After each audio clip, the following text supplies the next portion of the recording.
বাংলাদেশে কোরআনের আইন চালু করা হলে এদেশের 70% নারী এবং পুরুষকে হত্যা করতে হবে, কেননা তারা আজ কোরআনের আইন বাংলাদেশে প্রচলিত নয় বলে নিজেরা জিনাহ ব্যভিচারে লিপ্ত হয়ে নিজেদেরকে জাহান্নামের দিকে ঠেলে দিচ্ছে।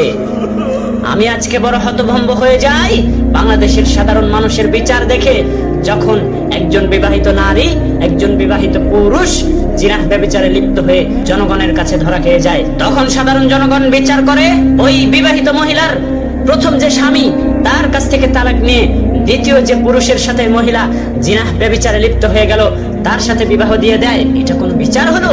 এটা কোনো বিচার ব্যবস্থা?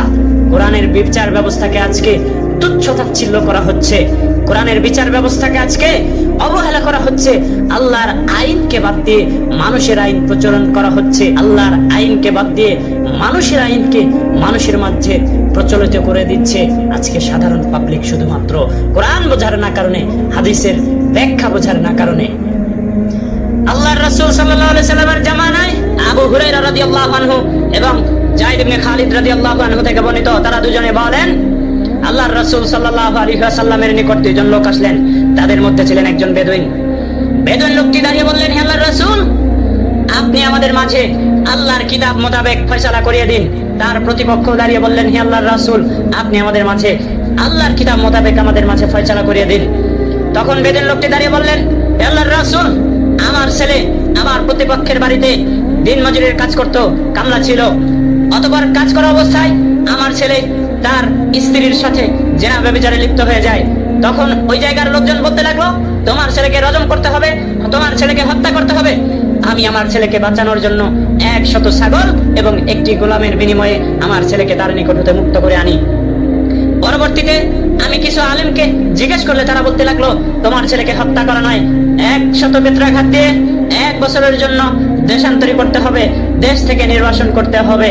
ওই লোকটির কথা শুনে আল্লাহর রাসূল সাল্লাল্লাহু আলাইহি ওয়াসাল্লাম বললেন, শুনো, তুমি তোমার ছেলেকে বাঁচানোর জন্য যে 100 ছাগল এবং একটি গোলাম তাকে দিয়েছো, এগুলো তোমাকে ফিরিয়ে দেওয়া হবে, আর তোমার ছেলেকে 100 বেত্রাঘাত করে দেশ থেকে 1 বছরের জন্য তাড়িয়ে দেওয়া হবে।